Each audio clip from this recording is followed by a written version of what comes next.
I almost have a real problem with the equity term. I feel like it's one of those overused terms that now is almost meaningless. When I have folks coming to a board meeting and advocating that, and these folks are from an affluent neighborhood where they do have more resources than other neighborhoods, and they're advocating that a pool needs to be built in their neighborhood because that would be more equitable. That's when I know that the term has been overused and now is getting mischaracterized. Welcome to the Superintendent's Hangout, where we discuss topics in education, charter schools, life in general, and not necessarily in that order. I'm your host, Dr. Sharetta. Come on in and hang out. In this episode, I sat down with Richard Vernon Moore. Dr. Moore is currently Assistant Superintendent of Educational Equity and Support Services at Sweetwater Union High School District, which is the largest secondary school district in the state of California. Prior to that, he worked as the Chief Compliance Officer for the same district, and he and I discuss, among other things, his paradigm for addressing and resolving conflict.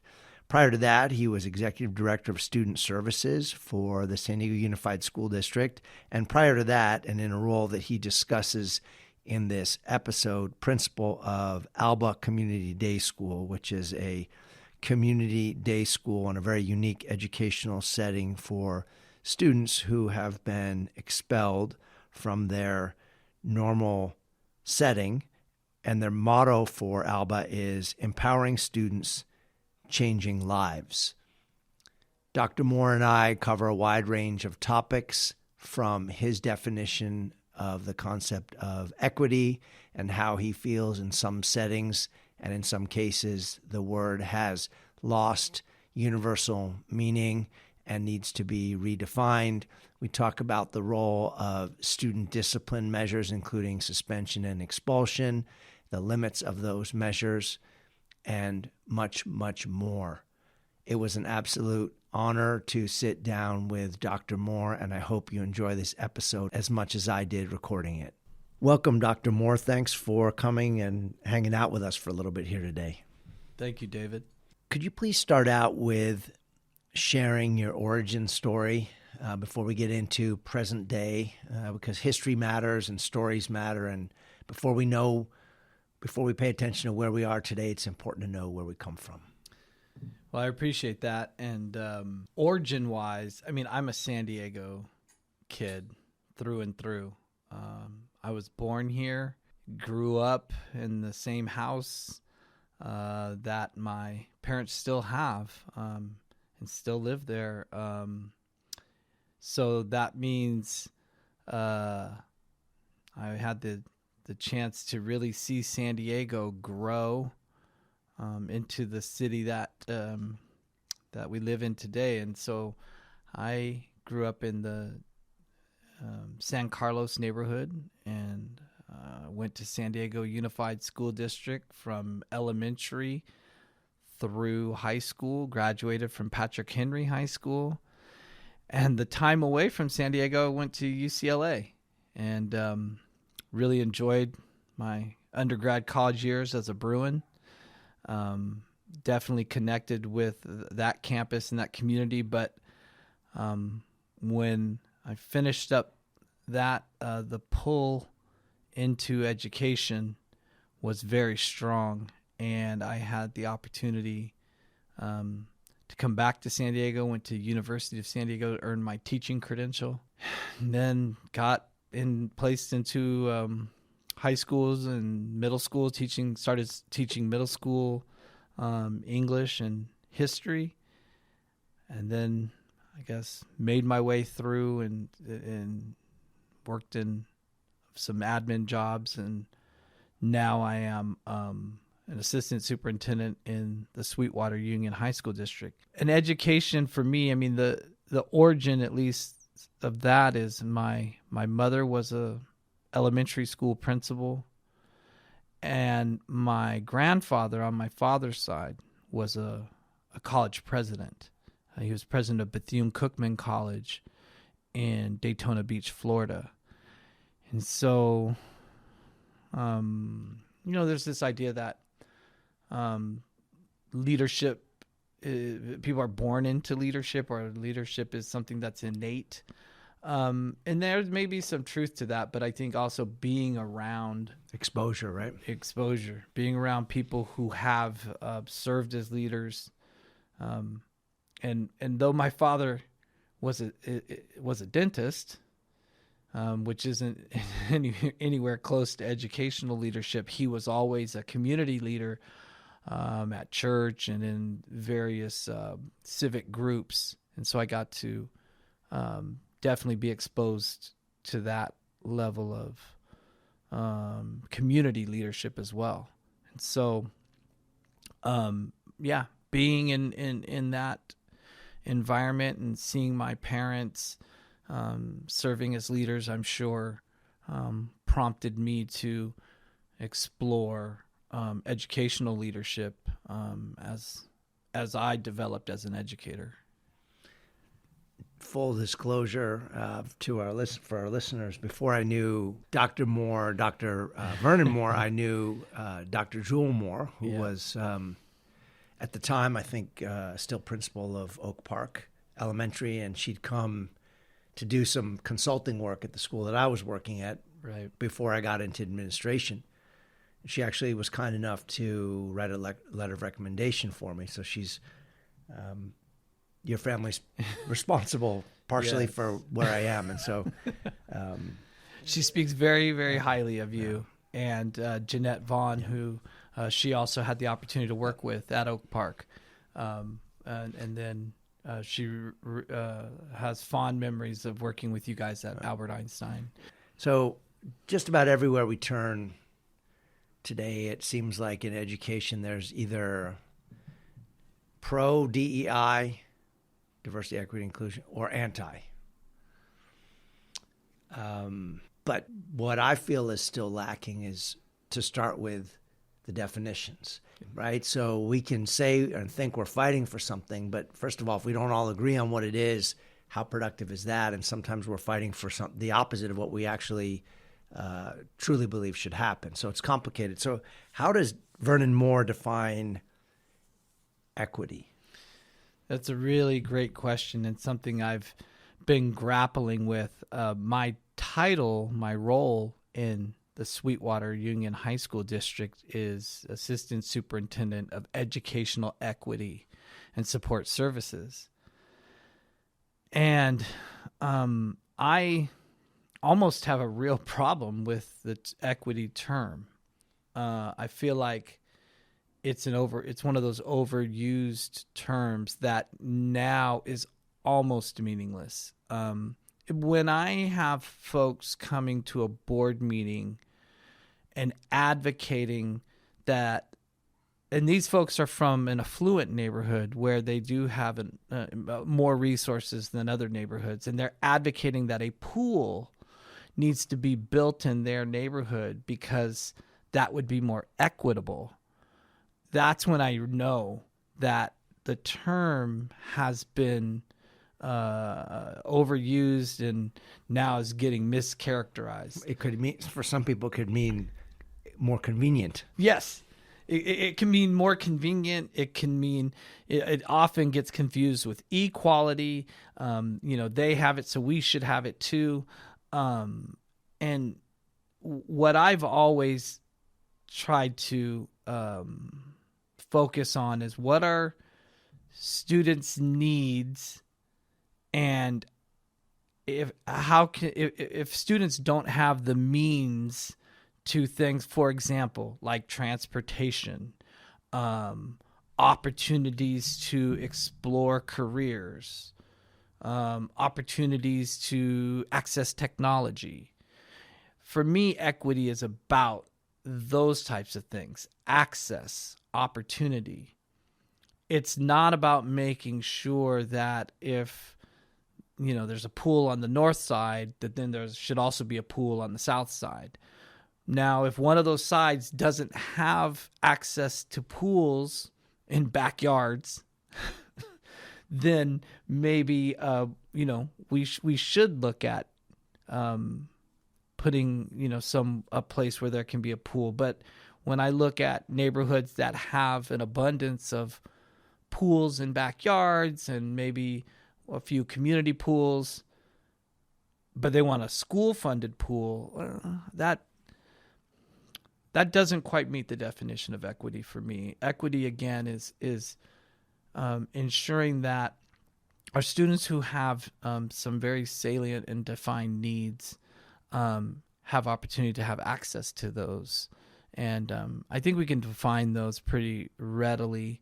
I would like to say they're things like access to technology, access to resources, access to mentorship, access to opportunities, and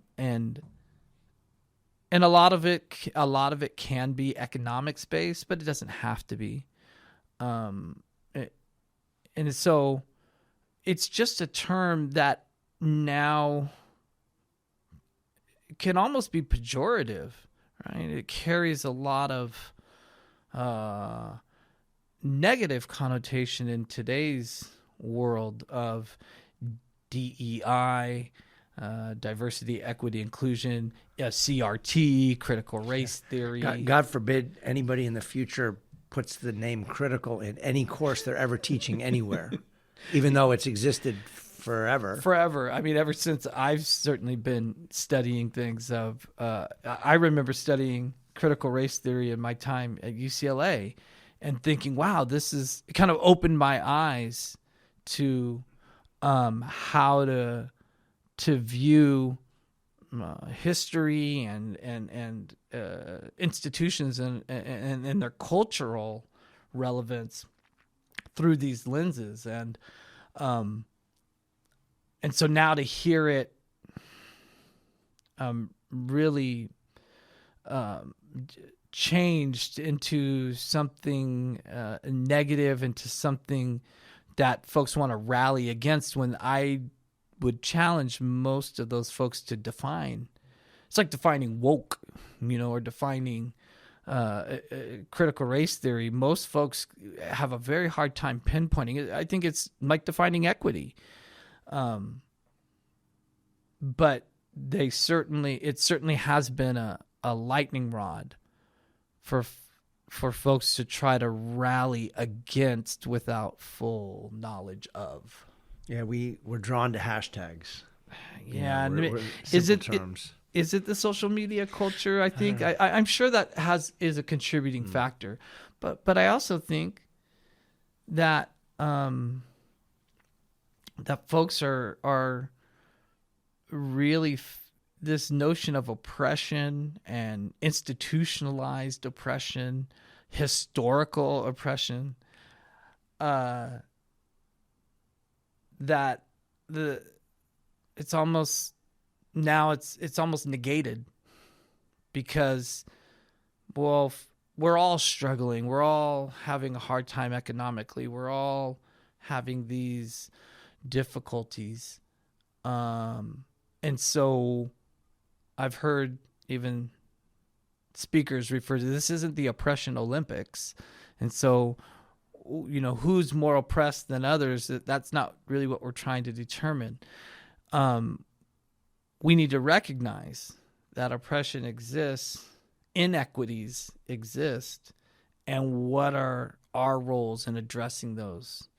And it's not just making the playing field equal. I think we've been trying to do that, and I haven't seen where that's come to full fruition. I do believe that there are many of us in society that face much more severe challenges than others, and we need to accommodate for that. We need to address that. So how do you, as a lifelong educator coming from a family of leaders and now in a position of authority in your district as an assistant superintendent, how do you lead across a school district? And I think your district is the largest secondary district in California. It is. How many students? So we have about 36,000. Yeah, so big, really big district. Yes. In national terms, it's a big district. Not necessarily if you focus on San Diego, L.A., New York, and Chicago, but most districts in America are less than 2,000 students, so it's really big. And it's got geographic divides, just as San Diego's got the east-west kind of 8 freeway divide. I believe Chula Vista and surrounding environs have an east-west and some north-south stuff going on. For sure. And pockets of kind of different ethnic concentrations and et cetera. So how do you lead in that context? Well, that's a great question, and the notion of equity comes to mind because each of our neighborhoods within the Sweetwater district have unique needs. Imperial Beach is one of the municipalities in our neighborhood or in our district, and its needs around being a beach community, being right next to the international border. The civic leadership has for decades now been, very vocal about the beach cleanup and sewage spills that have yet to be addressed. I mean, I think the beaches are almost permanently closed. Yeah. I was there not too long ago and didn't see anybody in the water. And so, so I've got that. So you could juxtapose the community of Imperial Beach to, and I worked many years in San Diego Unified, to the community of La Jolla, for example. And with the SEAL challenge. I'm not talking about Navy SEALs. Navy SEALs, which would be more in our community, which would be more in the Sweetwater community with the Navy SEALs and the Silver Strand. But you juxtapose those beautiful beach communities, and you'll see that the needs, for example, are very, very different. And Imperial Beach, the equity challenges that our students may face and we as a district may need to address are going to be different than those of our Eastlake community. National City is going to be different than the South San Diego and San Ysidro, our border communities. And so I think understanding our neighborhoods, understanding where our families are coming from, and the challenges that our families face, and really bringing it to that human level is how I really push the teams that I work with to lead. I don't think that there's a overarching plan that can address all the needs. So we really try to deal in frameworks. And for example, for our educational equity and support services team, one of the frameworks we're dealing with is around student empowerment.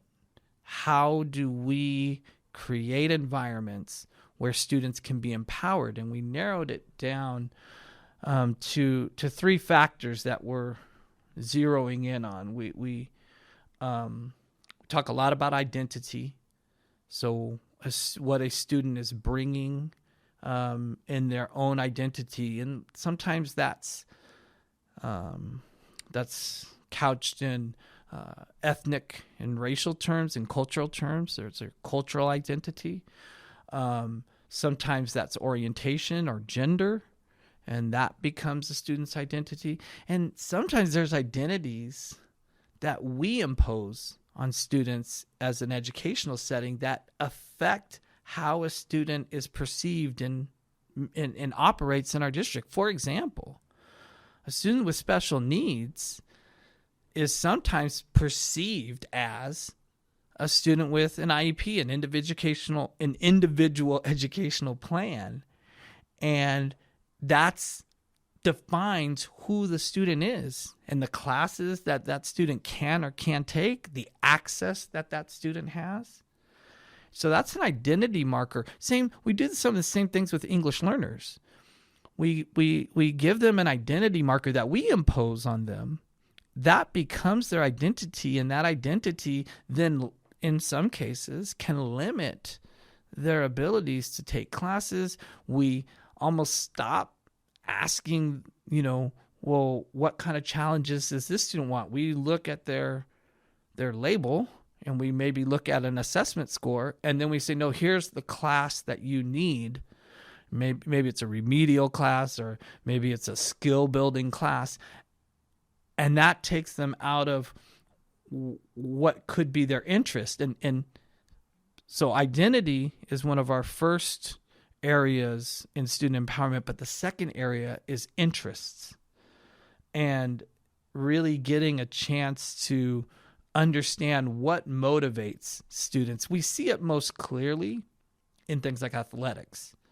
When a student is interested in athletics, they become motivated. And when grades come around and eligibility is in question, you start to see that student who maybe hasn't turned in homework all quarter busting their butt to get some homework turned in so that they can remain eligible. They are interested in keeping their starting role or maintaining their status on the team.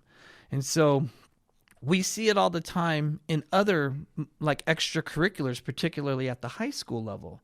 When a student's in band or ROTC or in ASB or in some kind of art class, their interest is piqued, and that can generally be the reason they're coming to school. My question I always ask educators is, do you ever check on students' interests? Do we ever ask? Do we have a mechanism? I'm not talking about, that once every year articulation where they have, 5 or 6 minutes with the counselor to pick classes for next year.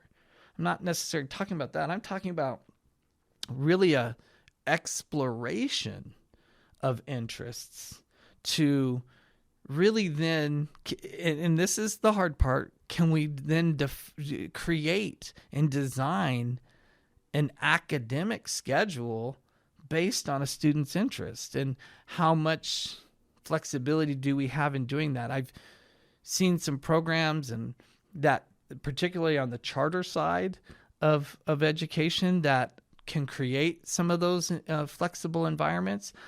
But when we're talking about some, large-scale comprehensive high schools that have very complex master schedules, that level of interest-based individuality probably can't exist. And so identity, interest, and then the third piece of what we work on is intentional outreach. And really what that means is being very intentional about the interventions we're providing, about the support we're providing, that equity-based support for our students and families. And this is where some of these new are, not relatively new terms of education kind of crop up. Multi-tiered systems of support, MTSS, PBIS, positive behavior intervention and support, restorative practices. All these can be couched under this intentional outreach, because if we're intentional and we're prioritizing where these resources go, ideally then they're based on students' needs, and there is some innate design, some intentionality around providing these services. It's not just haphazard. So for me, and the work we've been embarking on in our district is really focused on affirming student identity, creating opportunities for students to explore their interests, and then us as a district being intentional about providing support for that.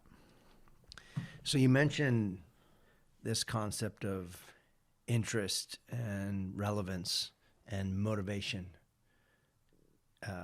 in students.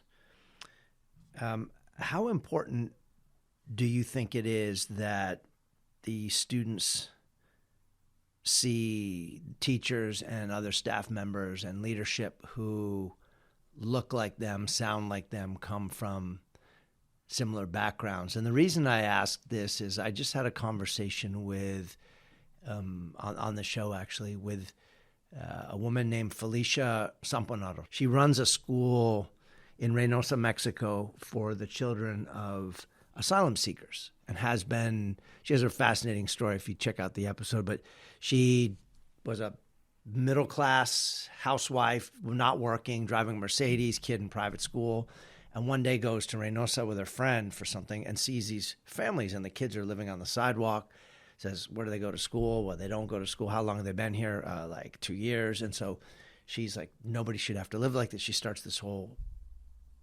nonprofit, a school. Now she has clinics. And what struck me about her design is that in the beginning they had teachers from Texas going down to teach the kids. A lot of them were white. And she says this on the show. She says the challenge was that these kids were conditioned to think that when a white person showed up, something good was going to happen. They were going to either be rescued or be given something. Something was going to be given out, or there'd be a cool lesson or some cool technology. And she actually moved away from that and now only hires teachers who themselves are asylum seekers. And she and I talked about it, and she's like, I can't teach these kids. Like, these teachers know exactly what the life is like, what the journey is like, what the struggle is like. They're qualified teachers, they're college educated, et cetera. So they're great examples for these kids. So what's the importance of that? And as an African American in a high level leadership role, where there aren't still a lot of African Americans in similar roles, like, how do you incorporate that into your work, and what's the importance of that? Well, it's a big question. It's a big question, and I would just, as a point of context, would ask Felicia, who you interviewed, did she say that having the teachers who were also asylum seekers, did that make a difference? Oh, it made a massive difference. That's really, I think, what has kept her organization going and growing. So, I mean, I would concur. I think the idea that students have and can see models of folks who look like them or come from similar backgrounds as the students do is of huge significance. And there's been studies to demonstrate that for example, African American students who are exposed to African American teachers, particularly in the early years, but also all the way through high school, tend to have better connection and relationships with at schools and such, and so I do believe that having a very diverse faculty and school staff is probably the number one job of a human resources department or anyone recruiting, is going to places where you can find folks who are going to reflect your student population. But at the same time, you go, if you're a coach or, the leader of a team, you go in with the team you have, not the team you wish you had. And so I say that because it doesn't absolve all of us from learning and participating and understanding other cultures and other perspectives in order to empower our students. And so I hear the push to go out and recruit and get diverse staff. And I think that is critical. But I also know we've got plenty of teachers, capable, qualified, and they're in positions that will influence and impact our students. And so those folks need to be brought along as well in understanding their role in having impact in our students' lives. And so they're not absolved of that if they're not part of the culture. Obviously there's not going to be a person who represents every single aspect of diversity that a school can have. And so all of us have to continually learn and continually really try to understand the perspective of the students we serve. There's no doubt that in your 2 or 3 decades of your career, you've run into a lot of situations of conflict between adults, employees, or parents and employees, or students, student to adult, and on and on and on. And I'd imagine that in your current role and in previous roles at a high level in a district, in various districts that you've worked in, you ran into a lot of conflict that you were going to be called upon to mediate, mitigate, etc. What's your framework, your paradigm for navigating conflict and disagreement between parties so that the outcome can be productive? So I was around in a leadership position when the notion of restorative justice, restorative practices, and now this is turning into transformative justice, was really beginning to be put into play at the school level, but even at the institutional level for school districts. I was in San Diego Unified when they proclaimed to be a restorative district, and I think there's tenets of the restorative justice movement that serve very well in conflict management and addressing conflict.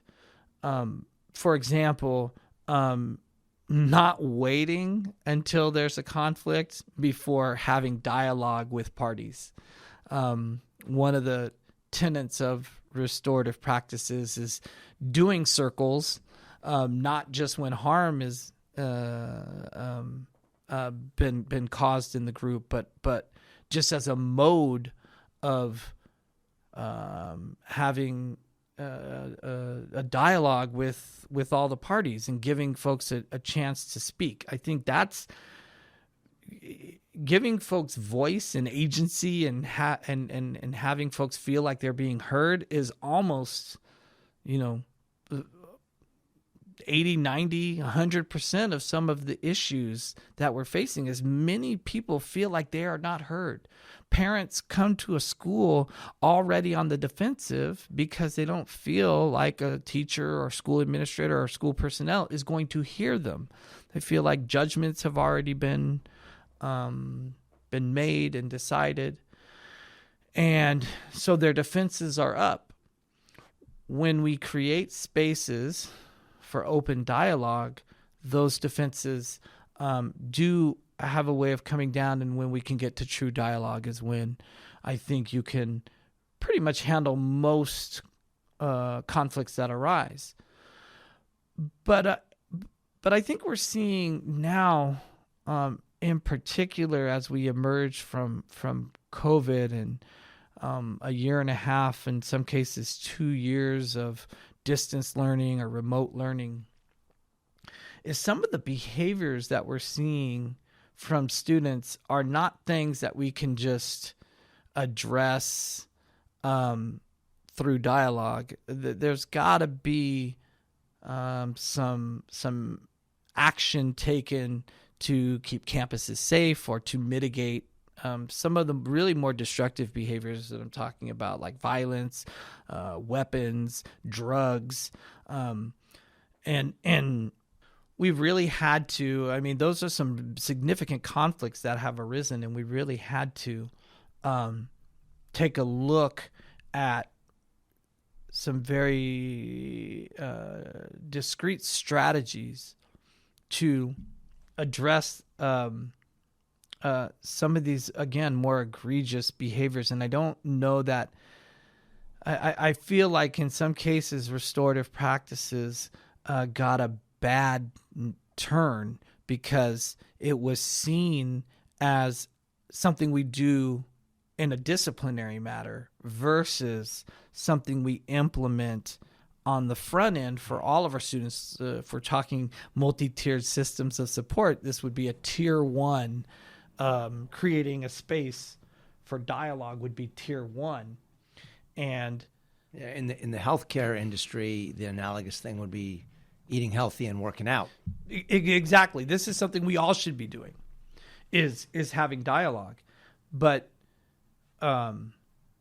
when we only implement it in a disciplinary situation, then it sometimes can be perceived as, so a student brought a weapon to school. Let's all roll in with the circle squad. And we did a circle and we addressed the situation, and so now everything's fine.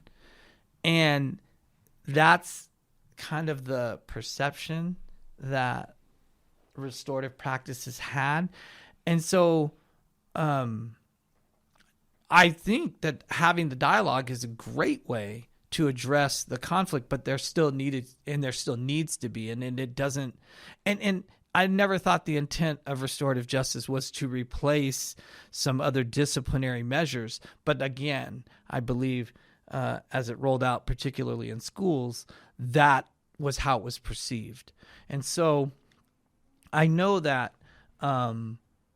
with all kinds of conflicts that are coming up, schools are particularly challenged because not only are we addressing the behavior and making sure we're adhering to our laws and ed code and our procedures, but then we also have to think of our liability if we don't address the behavior adequately and something continues or a tragedy occurs or something like that, because that will be where things go if a tragedy were to hit one of our campuses. Is, well, what did you do when you found out that X happened? When, let's say, a student brings a weapon to a campus, what did you do, and how was it mitigated, and how was it addressed, and was the student allowed to return, and what happened? And then again, if something continues to happen, then the liability that's placed on educators is so incredible that we're forced to take more definitive, in some cases more punitive actions, where to resolve that conflict we would want to take a more restorative approach, but we're always left trying to balance those things. And I don't think that's really appreciated among even inside of our educational community, of how that weighs on leaders and folks that work in education, is balancing the liability versus what we can think would be great for a student, and maybe giving that student that extra chance or another chance for redemption, how that could really change that student's life. But are we even afforded that sometimes? Yeah, it's been one of the central struggles, certainly of my leadership career. You know, I read this article recently where it's written by the guy, I think the last name is Taleb or something, Taleb. He wrote The Black Swan, a number of books around like risk, and how as humans we are really poor at defining real risk, and anticipating it. We're always looking in the rearview mirror on things. He said, if a legislator had proposed on September 10th, 2001, that every airline in America should have a reinforced cabin door, that the government should partner with airlines on paying for, that person gets run out of office. Needlessly expensive. The pilots' union's after him. The airlines are after him. Everybody's after him except for maybe the people who manufacture doors. September 12th, 2001, different story. Yeah. And so hindsight is, always a different thing. And even this concept of disciplinary measures like suspensions and expulsions, you run the range from what people believe to be zero tolerance. You see school districts make their own zero tolerance procedures that aren't totally perhaps in keeping with even with California Education Code, if we're speaking just about California, all the way to institutions that say we don't suspend at all, except if we're mandated by the law. Mm-hmm. Where do you come down on those sorts of consequences for our students that remove them temporarily? Because we know there is no permanent removal from a school. Right. Well, and I think you talked about origin story, and one piece of my origin story is I had the opportunity to serve as the principal for a community day school. And in California, those are schools that are specially designed to serve young people that have been excluded from school, either through the expulsion process or maybe they had attendance issues or were referred out. And so I had the opportunity to serve as the principal for about 5 years at Alba Community Day School in San Diego Unified. And I would serve about 200 or so students per year that would cycle through our program. And as you mentioned, it's temporary because expulsion, there's in California, there's no such thing as permanent expulsion. It's a time-bound process for students who've gone through a process. Something occurred on a campus. They were found to have been responsible, and so then they're referred to my school, my program, Alba. And I always perceived Alba to be a place where I wanted students who, for whatever reason, had found themselves in this situation, excluded. I wanted Alba to be a place where they had an experience they hadn't had in school yet, because I firmly believed that the reason why the student made that decision that resulted in them getting expelled was because they just didn't have a connection to the program, to a positive connection to the school. I felt like if they had a positive connection to the school, they would not have made whatever that decision was, the fight or the hitting the teacher or bringing the weapon or selling the drugs or whatever it was that got them sent to Alba. And so I worked in earnest to create opportunities for students to have positive experiences. We had a music class. We would do outdoor excursions. I brought in community partners to run sports clinics. I brought in rock climbing walls and just trying to give students these experiences that I didn't think that they had had much exposure to. And I think for the most part, we were extraordinarily successful. Most of our students reinstated, so they spent time with us, and then they reinstated back to a comprehensive high school or middle school. And a few students were even wanted to stay. They didn't want to leave our environment because at least I'd like to think we were creating this unique and caring environment. So where do I come down on issues like that when we're dealing in a large institution? So maybe we're in a high school with 2,000 kids, or We're in a school district with 36,000 students. You've got to have some kind of mechanism to manage the behaviors and manage when incidents occur.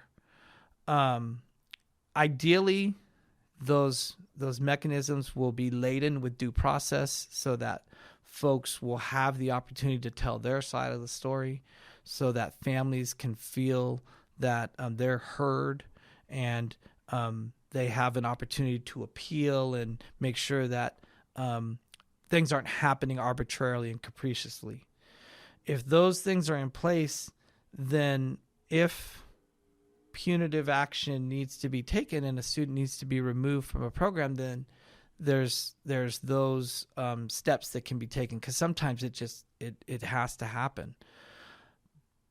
Now, where we send those students then I think becomes the critical piece. And having the experience I had at Alba, I would hope that environments that are receiving students that have been excluded from school for whatever reason are really looking to, I don't even want to use the term like restore or rehabilitate. I'm really looking to at the terms of like connection, creating a connection that maybe wasn't there, so that the student can think about how they can change. The motto of Alba was empowering students, changing lives. And you hear that same term, empowerment. I just talked about some of the work I'm currently doing in Sweetwater. The idea of students being in an environment that they connect with, that they build agency, that their voice is heard, that they feel empowered. I think those are the things that that can really change a student's trajectory from being a student that found themselves excluded to being a student that is successful in a school program. San Diego Unified being a big district, they do deserve credit for having community schools and putting leaders like you and others in those roles, and with enough latitude to be able to build partnerships and do some innovative, creative things. I think where, from the charter school seat, it gets complicated is we are a system unto ourselves. And so when a student leaves us, whether it's in the very rare occasion, but it does happen that a student goes through an expulsion process, it's difficult to interface with the next agency they go to. We don't have a community school, so they're either going to a neighboring district, and the information may make its way there in the right way, or they may be moving to another state, or they may be going to a different part of the county, and the information may or may not even travel accurately with them. Every time you move water from one place to another in a bucket, there's some drops that come out, and our goal is to have it be more like a bucket, not a sieve, but that's just something that's always on my mind, right? Is how do we put our arms around that kid who's having a tough time and lacks connection at the next place they go? I think in the educational systems I've been a part of, that is a piece that always needs work, whether it's charter world, whether it's in the district spheres. And in particular, in the Sweetwater district, I should also mention that Sweetwater has one of the largest adult education programs in the state as well. We serve lately about 10,000 adult students in our adult education program, spread across 4 campuses. And what I have really, one of the things I've been trying to do, the intentional outreach I've been doing as it relates to adult education, is making sure that our 7-12, because we're a secondary district, so we serve grades 7 through 12, as well as adult, that our 7-12 faculty and staff understand that we have a vibrant and viable adult ed program, And as studies have shown that about 30% of our students leave our 7-12 program and go on to be successful in college, and maybe not even quite 30% graduate with that 4-year degree. It's a smaller number than that. But that also means that there's about 70% that do go to maybe some form of education, maybe a community college class, maybe an AA, maybe a trade. But they could also come into our adult education program and earn the nursing certificate, earn a culinary certificate and a food handler's license, finish their high school diploma should they need to do that. I'm trying to remove any stigma that may be associated with adult education and show that it is as vibrant and viable as a program as any one of our comprehensive high schools, as any one of our programs or options that are available to students, whether they have a diploma or not. We have to almost lift up these imaginary barriers that folks have put out there and say, oh, if you go to an adult ed program, that means that you weren't successful in high school. I totally disagree. I think, especially if we're talking about identity, interest, and intentional outreach, that a student's trajectory may include adult education so that they can stay in schools, so that they can maybe find that interest. We have drones and robotics. We've got all kinds, welding, all kinds of programs in our adult education program. And that may be where students' interest is piqued. And so when they're age appropriate to go, it's that warm handoff. That's the bucket we're talking about, is letting students know that these opportunities exist. So when a student finds themselves expelled, for example, oh my goodness, they've made a mistake and now they're transitioning to another program. It's not the end. There's so many opportunities that continue. That's another equity point. Here we go, another label, expelled. You've been expelled. Now you're an expelled student. It goes down on your permanent record. And it's going to follow you. So now what? Do expelled kids not get any other opportunities after that? Or maybe some opportunities are limited, but even in those limited ones, are they quality? Are they viable? Are they interest-based? Will they challenge students to become, better people and integrate into our society? I would like to think so. And that's where a lot of when we talk about equity, that's where a lot of my thought process and work goes into. So you have had a long career and all of it in the traditional public sector. And then, let's see, 4 years ago, you made the decision to join another public entity, but charter world, and become a board member at Albert Einstein Academies, and you're currently the board vice president. Talk to us about why you shifted some of your attention, because your time and energy is finite, as it is for all of us. And so why allocate a portion of that to charter board leadership? Well, that's a great question. And in my time in San Diego Unified, we had opportunities to visit and become familiar with a few of the charter programs in the district. For example, Preuss, Albert Einstein, Gompers, High Tech High, definitely some of the very prominent programs, not only in California, but I'm going to add probably across the nation. These are programs where students experience great success. They specifically tailored programs like Preuss for serving students whose parents may not have gone to college, and so these are first generation college going students and preparing them for college. And And so I've always been not only fascinated with charter programs, but an advocate for the type of innovation that I think charter programs can bring to public education. And so I'll never forget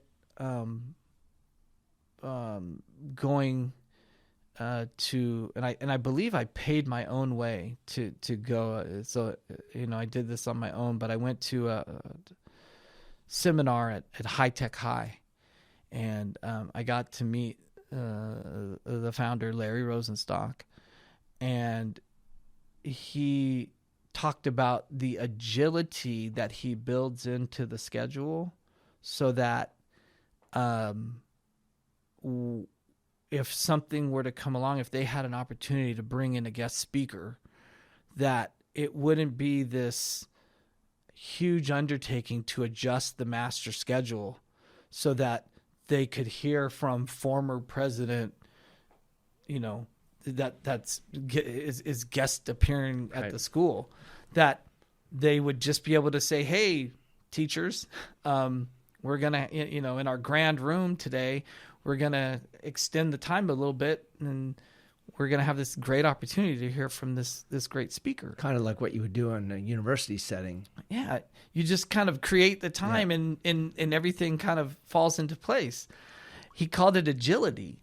And I'll never forget how he described creating it, literally structuring the agility that was built in to the schedule, and that he was able to do this because they were charter school, and not just some of the procedural things, but there were other contractual pieces that they were able to operate outside of, and it made this, again, environment. And it doesn't have to do necessarily with whether people are from a bargaining unit or part of a union or not. It really had to do with having the flexibility to work with staff and work with the educators in the program and the parents and students, and just create this really, really dynamic environment. And I just always remember being intrigued by that. So when the opportunity, as I became more familiar with Albert Einstein academies and seeing the program at Albert Einstein, and I know David, I had been out to when the middle school first opened, and I had a chance to tour it. Myself being a secondary educator, I'm very familiar with middle schools. I was fascinated with, again, the structure and teachers interacting and programmatic pieces. So when the opportunity came to join Albert Einstein as part of the board, I jumped at the chance because I wanted to be on the inside and really have just that chance to see how the sausage was made, how what we're doing behind the scenes to support this really robust and incredible environment where students get this chance to interact in this international baccalaureate setting. And so, getting a chance to be part of the Albert Einstein board has been transformative for me in my career, because oftentimes folks want to pit district comprehensive schools versus charter schools. And I have never, of course, I was a principal of an alternative school. So I think, when you start getting into alternative world, you're already have a predisposition for changing up the way things are. And so charters, to me, are really along that line of innovation. We want, and I would think we want our charters to be vastly different and innovative versus to be just repeats of something that some of our large, comprehensive schools that we already have. And there's work, I think, within our comprehensive schools that we need to start to engage in to make those spaces innovative as well. The irony is that 30 years ago or so, the NEA president actually put forward a concept of a charter school. I'm not sure what state it was in. It might have even been in Minnesota prior to them actually having a charter school law. But as this kind of hothouse of innovation, it's been a recurring topic in my conversations on this podcast with different leaders in, I've had traditional school board members on. I had Eric Premack, who helped to author the charter school law in California 31 years ago. And I always ask them about this innovation question, right? Is like, how do we define innovation?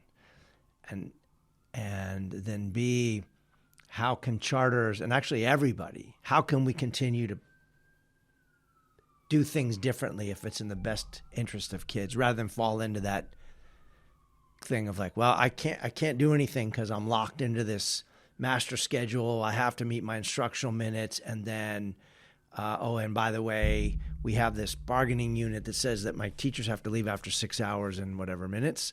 And so there's nothing I can do. Right. So it's a really fascinating reflection. And I think about it a lot. Like, if you could parachute into classrooms around America and take a dipstick sampling of charter and traditional district classrooms, if there were no logos on the wall, it's like a rhetorical question, it's a thought experiment, but in how many of them could you really tell? Mm-hmm. And yeah, that is something to think about. In part of my research for the doctorate program, I did do some compare and contrast between charter schools and district schools. And from a bureaucratic standpoint, I found that the charter schools had a more enabling bureaucracy, meaning they weren't as laden with all the procedures and protocols that you might find at the larger district level, and that things like voice and agency for the employees tended to be higher in some of the smaller or charter school spaces. So I'm always going to be for folks having their voices heard or having more say into the overall programmatic aspects of schools. And so that I don't think that just because you're a large educational organization like a school district, you can't have that. It does take some changes in thinking and some really innovative leadership to create that, though, because what you're doing is you're inviting input and you're inviting folks to speak up, and you have to be prepared for what may come of that, and prepared to challenge the challenges that come with that. But I don't think it's impossible to do. And so if creating an enabling bureaucracy, a bureaucracy that actually functions to support our educators and our families and our students, I think would be something we're all interested in. So you've got a prominent district leadership role and you've got a prominent charter school board role. If you had a magic wand, what's one thing you would change in public education in America for the benefit of, let's just make it, you're a father, so for the benefit of your grandkids? Wow. Really, I would put more funding and resources into creating opportunities for students to get off of campuses, not just field trips, and experiences off campus. But really, again, back to this interest exploration. The four walls of a classroom or the boundaries of a school are not large enough to prepare our students for what the real world, if you will, has to offer. Our students need more and more and more opportunities to get outside of our classrooms, outside of our schools, and into either internships or experiences that expose them to all these opportunities that exist. And there's no way to confine that or contain that in a school program. But the moment you start talking about sending mass amounts of students out into a community to engage in that community in a meaningful way and create a program based on those students' interests in. So I'm interested in becoming a music producer. Well, while many schools have music programs like instrumental music, and some even have the technology for recorded music programs, having a student do an internship in a music production studio is going to be invaluable to address that student's interests. And so the infrastructure or bureaucracy that would need to exist in order for that to happen, it would take resources and time and a person coordinating internships and making sure that legally forms are filled out. Transportation ends up being a massive issue of how are students getting to and from these spaces. But to me, if I had that magic wand, it would be focused on giving students real, authentic experiences outside of the classroom and outside of schools, and then the schools really becoming this support for that kind of work, and that's what I would do. It's interesting to reflect that we do that somewhat with sports. Mm-hmm. And many countries don't do that. Their sports are, you want your kid to play basketball or whatever. In Europe, I don't know, soccer or handball. That's a separate thing, right? Yeah. But we have infrastructures around organized sports that are complicated and have permission slips and medical clearances. And so not to do it with sports, but to look at how can that be expanded. You're absolutely right. You mentioned they have transportation. They've got rules. They've got rules within each sport. And so we do support the interest in that way in athletics. But of course, we could do that on a much broader scale in supporting students' interests across the board. You've been very generous with your time, and I truly appreciate you joining me today for this conversation. I just have two quick questions before we wrap. Who are your role models, and where do you look to for inspiration and motivation? I certainly would have to say my role models are my parents.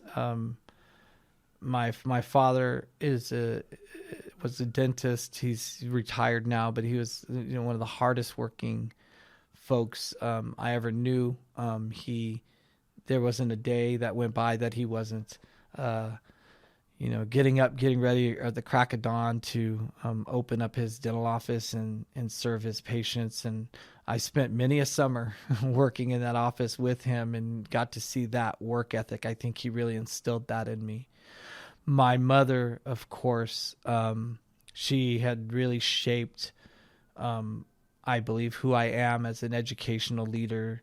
I still have folks that I run into, like you and others, that had an opportunity to work with my mom, and they always ask how she's doing, and always fondly reflect, and they'll share with me that she was very stern and tough, but fair, and they felt like she always was moving forward for students and keeping students at the front of the work. And so I obviously draw a lot of inspiration from that. I would also, I've had a chance to work with a lot of leaders.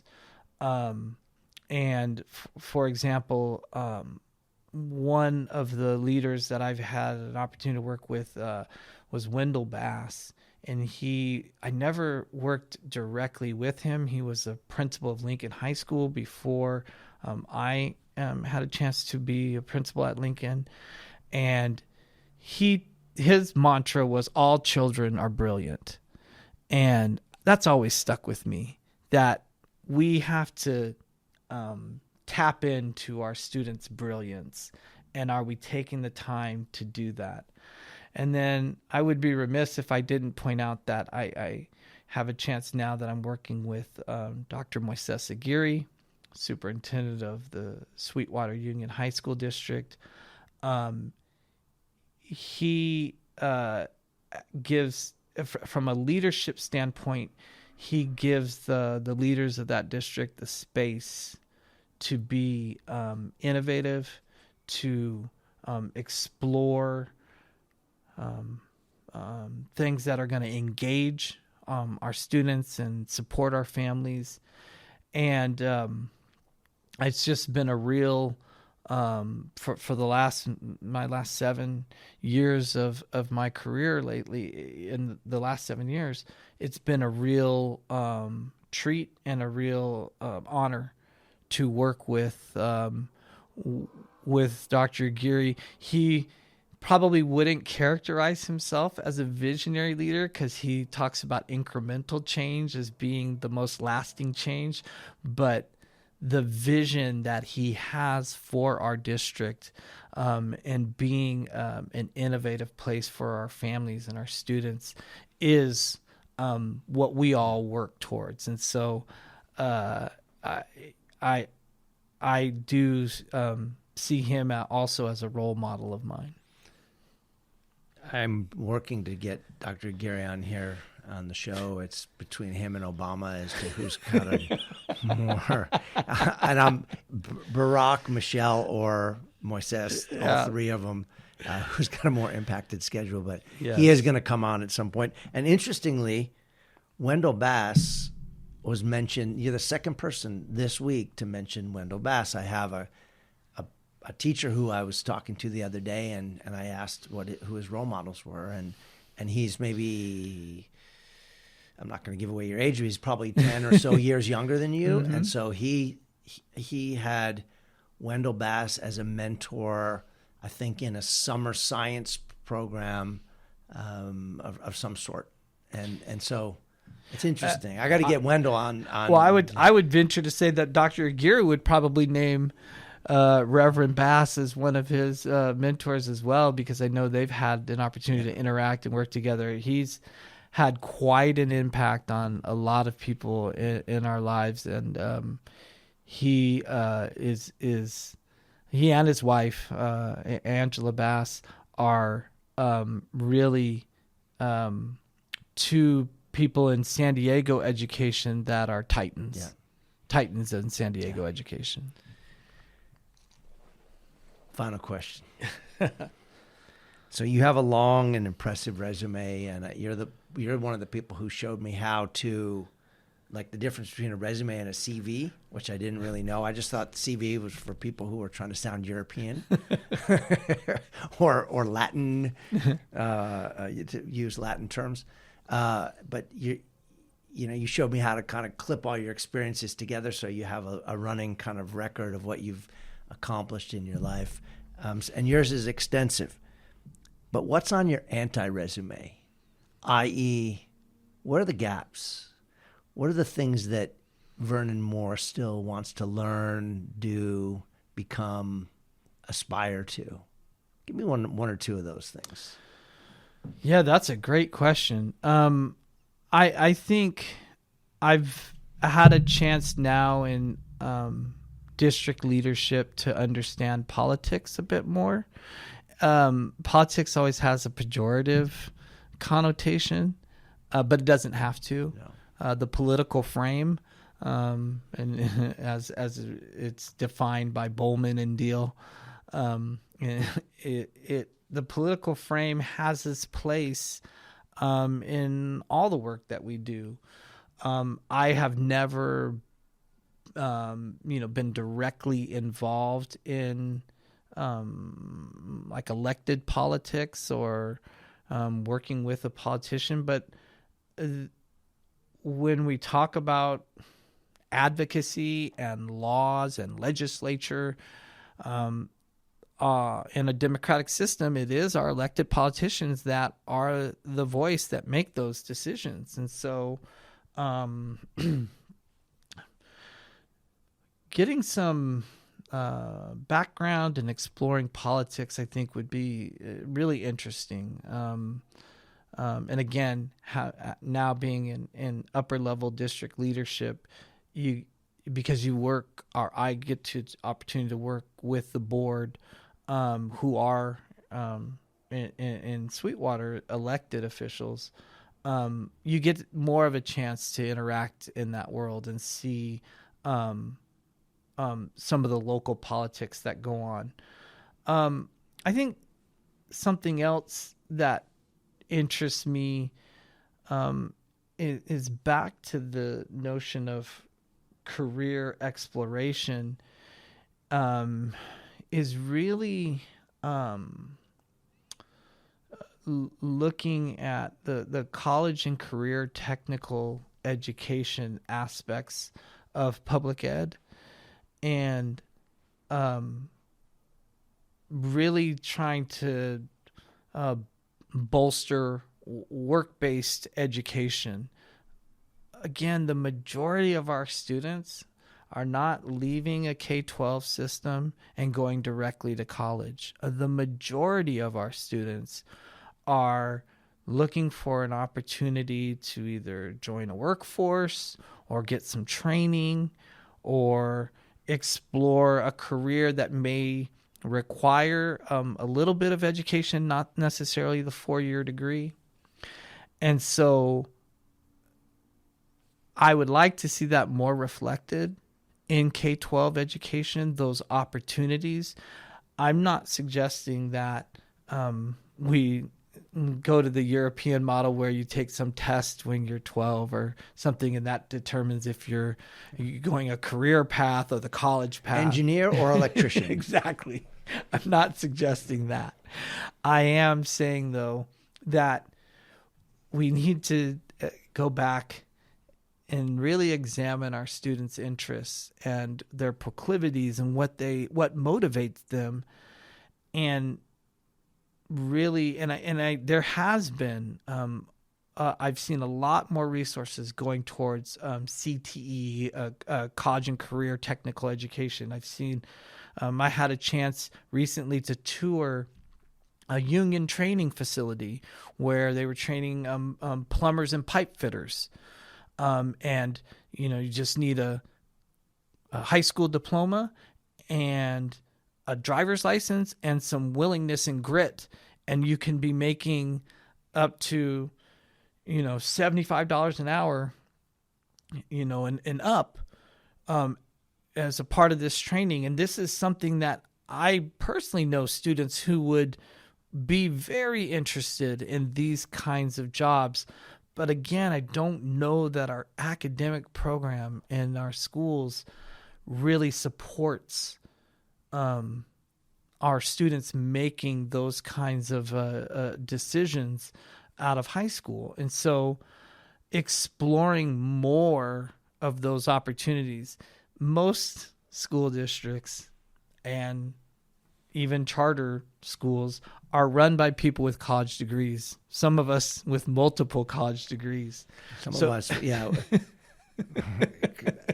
I'm not going to crack the joke, the inappropriate joke, but sometimes we suffer from too many degrees. Yes. Let's just leave it there, right? Exactly. So we're all part of this. Oh, well, we all went to college and we went to this and got this degree. The 2 and 3 letter club. Yes. Whereas, again, many of the students we serve, that might not be in their future. And so what do we do? What are we doing to explore the options that might not be in our students' future, that we haven't, I don't think, designed our educational program to properly support those efforts. So, yeah, I think, another thing that's an anti-resume, not on the resume, is this exploration into technical education, into things where students may not need to go to a 4-year university to be successful at. I look forward to seeing your journey with the anti-resume. I really appreciate that. Do you have a final comment for our podcast listeners? Just anything we haven't touched on today? The final comment would be to echo Wendell Bass. I mean, our students are brilliant.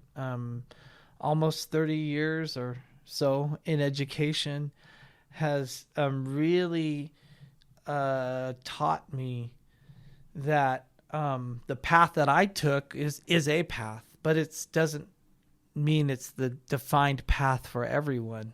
I think all of our students, we would do well to help our students explore their identities and affirm them. We would do well to have our students explore their own interests and what motivates them, and being intentional about that support that we give to them so that they can find their own place and their own spot and their own voice. The more we do that, the better off we're going to be. The more we push our students to grasp their own brilliance and express that and find their voice, find their agency, find their purpose, I think we, as an educational system, and we can use the technology, we can use all the means that are developing now for us that we didn't have even 10, 15, 20 years ago. We have access to much more opportunities to reach our students in many, many different platforms and ways. But that reaching them means pushing them to explore their own innate brilliance. Then I think we're doing some really great things. And so I hope folks still have faith in public education and still believe that that is our greater good, is having an educated population, and a population that's empowered and feels that they have a place in our society. That's a perfect place to end today's conversation. We'll have to do version 2.0 sometime soon, especially when you start working on your anti-resume stuff, but even before. Anytime. Thank you so much, Dr. Moore, for coming on and spending a little time with us today. It was a pleasure. Thank you, David. I really appreciate it.